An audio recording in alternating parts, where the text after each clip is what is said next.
नेला पड़ी दुर्बल हो गलानी क्रंदन करुच्ची आखिरी तार लोह बहुची जिते चेष्टा करुच्ची गोटे स्टेप धरला पुणी आउ गोटे स्टेप उठला तल स्टेपटा खसी जाऊँगी ये अवस्था से रही मत बाघ मत कहला भाई रक्षा कर मत टे बहुत दिन हो मरीजी ना आउ रही पारि मत रक्षा कर मत उद्धार कर जो जन चिंता कला कौन करी शियाली नई गुड़ाक बाहर कला ताकू बोलिला बोलिकी फास कर तौल को छाड़ा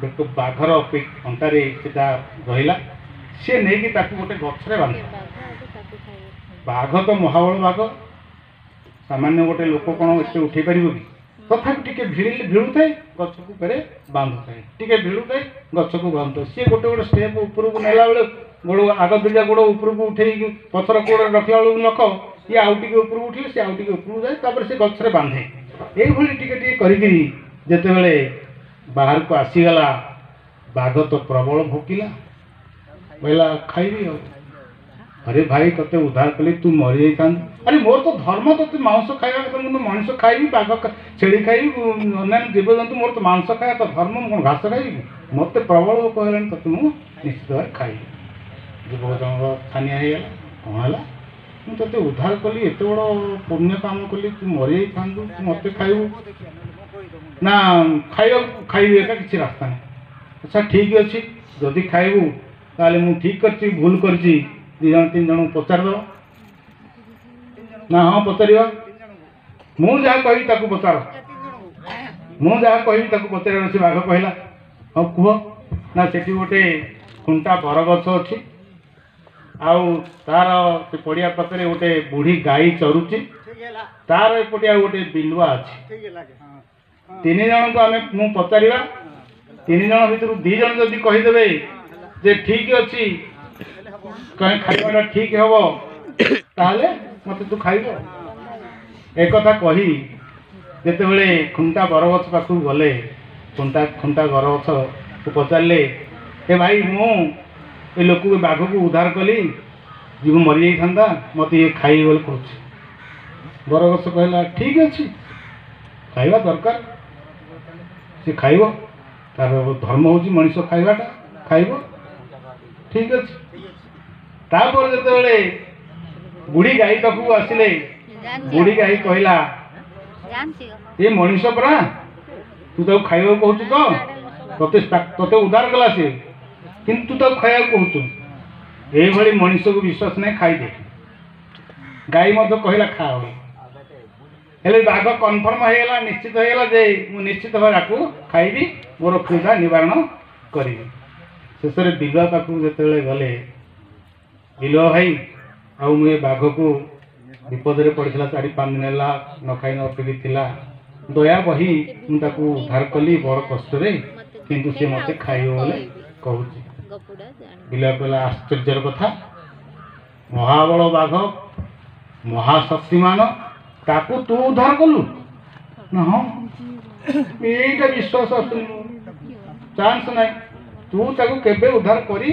नथिबु कहीं सी चाहिए 50 मनीष तुम भाया सी खंडिया खबर कर खाईदेव तू जड़े लोक तक कि भिड़ी कहीं कहूँ यहीटा मोर विश्वास होनी तेणु मुझे किसी करें ना हाँ मुझे बहुत कष्ट तलू बाहर कर जदि बाहर कर बाहर कर मत से कथा बुझे दे ताले चल किमिटी सी पड़ा तू किमिटी बाहर कलु मु न देखले तक राय दे पारि एक कही बिलुआ सांगरे बाघ मनीष पो पाखक गले बिलुआ कहला बाघ भाई तमें किमिटी पड़ी आगे देखा सी कहला मुझे पड़ी कहीं पड़ा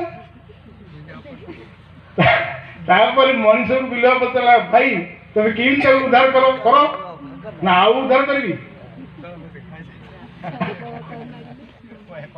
बाघ रही मोर कहवार उद्देश्य है जे एते लोक जाउथिले एते जमींदारी लोक जाउथिले राजा लोक जाउथिले पत्र मंत्री इत्यादि से रास्ता जाउथिले ए लोकटी काहेकि बाघ को उद्धार कर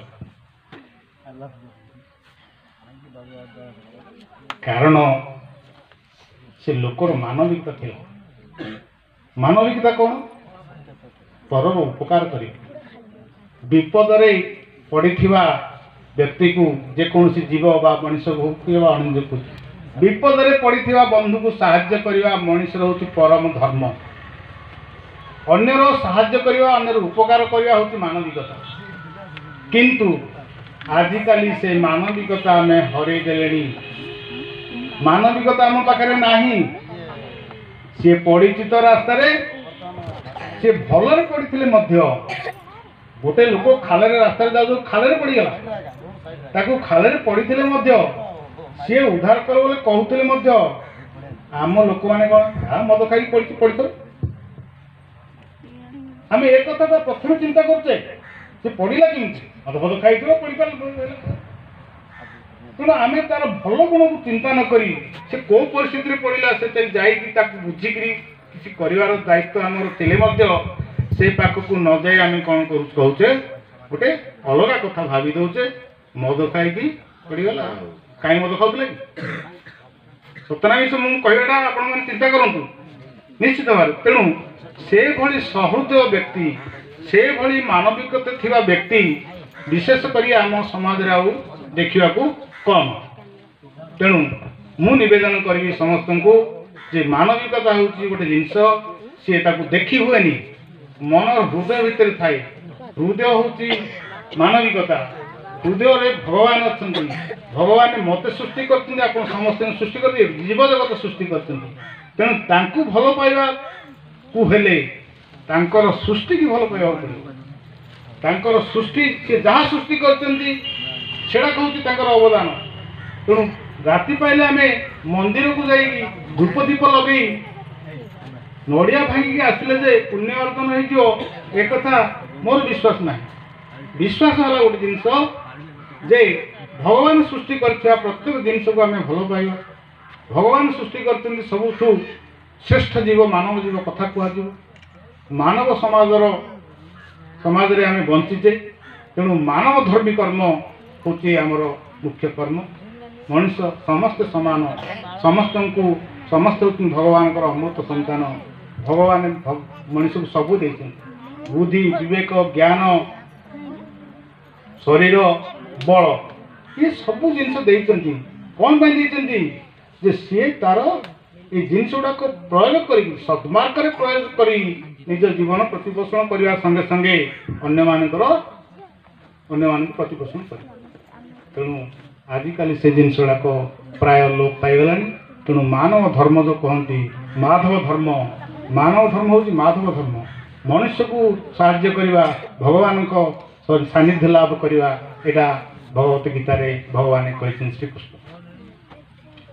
ସେଥିପାଇଁ ସେ ଲୋକଟାର ଏ ଅବସ୍ଥା, ତାର ଆତ୍ମବିଶ୍ୱାସ ଥିଲା ଯେ ମୋର ଧର୍ମ ହେଉଛି ଅନ୍ୟକୁ ସାହାଯ୍ୟ କରିବା, ଯେକୌଣସି ଜୀବକୁ ସାହାଯ୍ୟ କରିବା ମୋର ଧର୍ମ।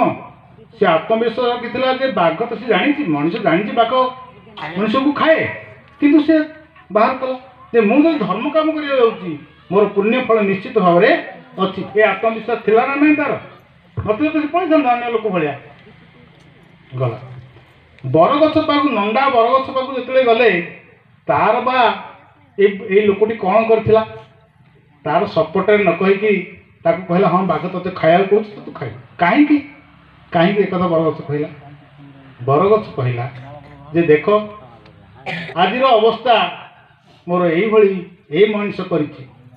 ମୁଁ ଯେଉଁ ବିରାଟ ବୃକ୍ଷ ହେଇକି ଥିଲି, ଏଇ ବୃକ୍ଷ ଉପରେ କେତେ ଜୀବଜନ୍ତୁ ଆଶ୍ରୟ ନେଇଥିଲେ, ଏ ତଳେ କେତେ ରାଜା ମହାରାଜା ବାଟୋଇ ପଥିକ ସମସ୍ତେ ଏଠି ଆଶ୍ରୟ ନେଉଥିଲେ, ଖରାଦିନେ ଟିକେ ଆନନ୍ଦ ଅନୁଭବ କରୁଥିଲେ।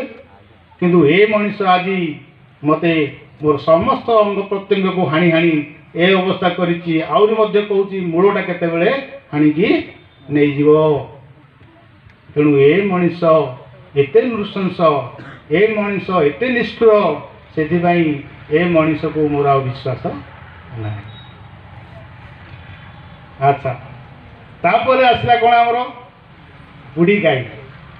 ବୁଢ଼ୀ ଗାଈର ତ କାହିଁକି ସେ କହିଲା ଠିକ୍ ଅଛି ତମର ଖାଇବା ଦରକାର, ଏକା ବାଘ ତମକୁ ଖାଇବା ଦରକାର। କାହିଁକି? ବୁଢ଼ୀ ଗାଈ କହିଲା ଦେଖ ମୁଁ ଯେତେବେଳେ ଯୁବକ ଅବସ୍ଥାରେ ଥିଲି ମୁଁ ଯେତେବେଳେ ଛୁଆ ଜନ୍ମ କରୁଥିଲି ମୋ ଛୁଆକୁ